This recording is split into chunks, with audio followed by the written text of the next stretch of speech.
Hello बच्चों, कैसे हो? Good afternoon. आज हम बहुत ही दिनों के बाद मिल रहे हैं और वो भी सोशल डिस्टेंसिंग का पालन करते हुए ऑनलाइन। लेकिन आप जानते ही हो कि ऐसा करने से ही हम खुद को, अपने परिवार को तथा अपने देश को बचा सकते हैं इस भयानक विषाणु से। तो आइए, सबसे पहले मैं आपका नई कक्षा में स्वागत करती हूँ, अभिनंदन करती हूँ और इसी के साथ आगे के सत्र के लिए शुभकामनाएं देते हुए आशा करती हूँ कि आप कितनी भी मुश्किल परिस्थितियों में क्यों न हो, शिक्षा के क्षेत्र में अखंड रूप से परिश्रम करते हुए आगे बढ़ने की केवल कोशिश ही नहीं करेंगे, बल्कि शिक्षा को सफलतापूर्वक हासिल करेंगे।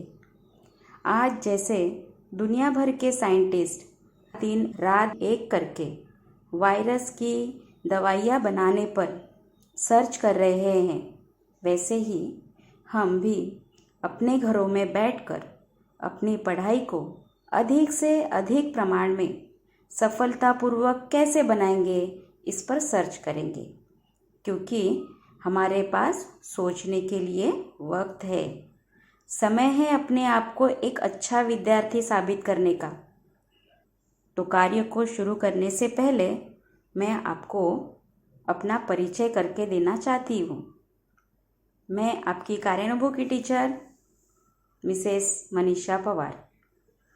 और आपका परिचय तो मुझे पता ही है, यह मेरे नन्हे मुन्ने छोटे छोटे बच्चे जो कि बहुत ही होशियार और कठिन समय पर डटकर सामना करने वालों में से है।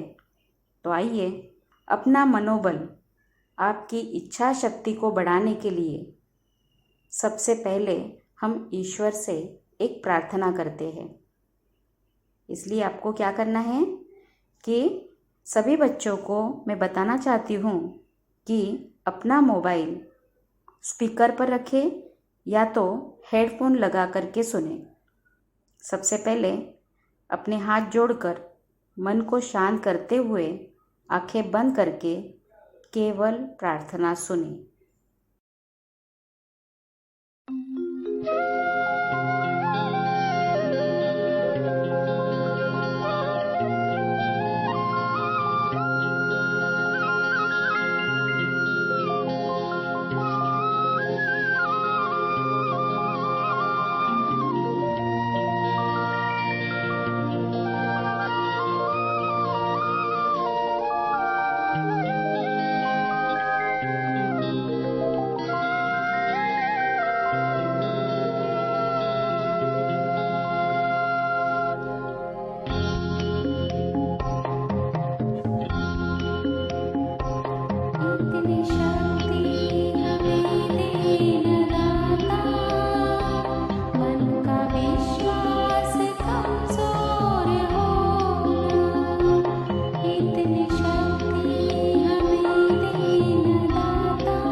तो बच्चों, मेरी यह प्रार्थना सुनकर आपको कैसे लगा? आपको लगा ना कि यह प्रार्थना हमें अंदर से बहुत ही स्ट्रांग बना रही है? वैसे मैंने यह प्रार्थना आपको लिखकर भेजी है। आपको जब भी समय मिलेगा इस प्रार्थना को इसी लय, ताल, सुर में याद करके रखेंगे और अपने विषय की शुरुआत करेंगे। और इसी के साथ मैं आपको और एक भी सूचना देना चाहती हूँ कि प्रार्थना याद होने के बाद अपने आवाज़ में उसे रिकॉर्ड करके रखें, या तो स्कूल में आने पर आप मुझे उसे गाकर सुनाएं। अपनी रिकॉर्डिंग किसी भी ग्रुप पर भेजनी नहीं है। ओके बच्चों, हमारा अगला टॉपिक है कार्यानुभव विषय का परिचय। तो चलिए अभी हम अपने कार्यानुभव विषय से संबंधित थोड़ी जानकारी लेते हैं। बच्चों, कार्यानुभव इस शब्द का अर्थ जानते हुए हम देखेंगे कि कार्यानुभव इस शब्द को अगर 2 भागों में विभाजित किया जाए तो बनता है कार्य अधिक अनुभव। अब कार्य का मतलब होता है काम। तो काम हमें ऐसा करना है जिसे करने के बाद पैसा मिले। यह काम घर पर बैठ करके भी हम कर सकते हैं, इसलिए इसे एक छोटा सा गृह उद्योग भी कहा जाता है। जैसे घर पर बैठकर राखी बनाना, आकाश कंदील बनाना, ग्रीटिंग कार्ड्स बनाना, कढ़ाई काम करना, बुनाई काम करना, सिलाई काम करना इत्यादि छोटे मोटे कई सारे काम करके हम पैसे कमा सकते हैं। कार्यानुभव विषय में आने वाले काम मानव की मूलभूत आवश्यकताओं से संबंधित होते हैं, जैसे अन्न, वस्त्र और निवास। यह मानव की अत्यंत महत्वपूर्ण आवश्यकताएं हैं। तो ये सारी आवश्यकताएं कार्यानुभव विषय से कहीं न कहीं से जुड़ी हुई है। तो आइए चलिए अभी हम कार्यानुभव विषय से संबंधित एक छोटा सा कार्य करने के लिए शुरुआत करते हैं। आज की परिस्थिति को देखते हुए हम सबको कहा जा रहा है कि घर से बाहर निकलते समय मास्क लगा करके ही निकले। तो क्यों न हम वस्त्र के संबंधित कार्य करें और एक छोटा सा गृह उद्योग शुरू करें। बच्चों, पहले आप इस वीडियो को गौर से देखें, सुने, समझे और फिर बनाने की कोशिश करें। ओके? और मैं अभी 4 बजे तक ऑनलाइन हूँ। आप मुझे आपका प्रॉब्लम, जो भी कोई प्रॉब्लम होगा, वॉइस कॉल करके पूछ सकते हो। धन्यवाद। तो चलिए बच्चों, हम मास्क बनाने के लिए शुरुआत करते हैं। और इस मास्क को बनाने के लिए लगने वाले जो साहित्य है उसमें पहले है कैंची, सुई धागा, रबड़ बैंड और एक कपड़े की थैली। तो सबसे पहले थैली को ऊपर से थोड़ा मोड़ कर इसे काट लें।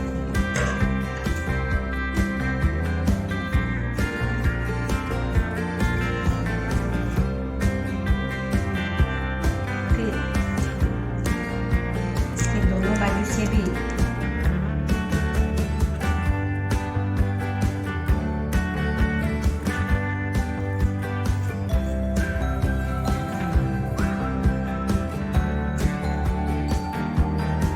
काट कर सेपरेट कर लेते हैं।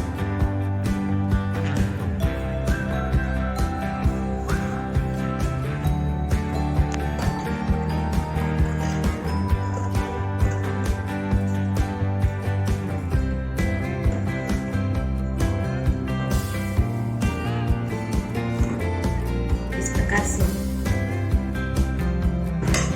2 कपड़ों को सेपरेट करके एक कपड़ा लेकर, सबसे पहले कपड़ा लेकर, आयताकार कपड़ा लेकर उसे फैन की तरह उल्टे और सुलटे साइड में फोल्ड करते हुए जाएंगे। इस प्रकार से आपको फोल्ड करना है। फोल्ड थोड़ा बड़े साइज में होनी चाहिए, चौड़ाई में। इस तरीके से फोल्ड करेंगे। फोल्ड करने के बाद इसे दोनों साइड में थोड़ा सा फोल्ड करके इसके अंदर रबर बैंड लगाकर इसे यहाँ स्टेपल करेंगे या तो सुई धागे से सिलाई करेंगे।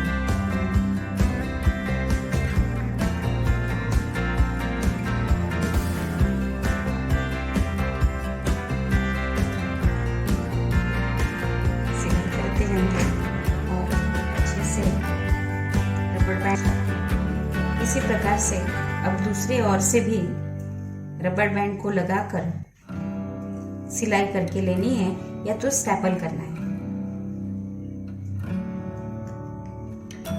सिलाई मजबूत होनी चाहिए।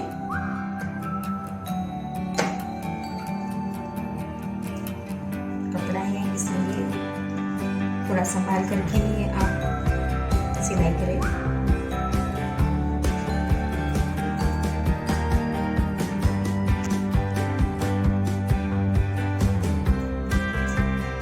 जैसे आप मशीन की सिलाई भी कर सकते हो या तो स्टेपल कर सकते हो, जैसे मैंने पहले ही आपसे बताया है। और इस प्रकार से हम दोनों ओर से रबर बैंड लगाकर सिलाई करके लेंगे और बाकी का बचा हुआ जो धागा है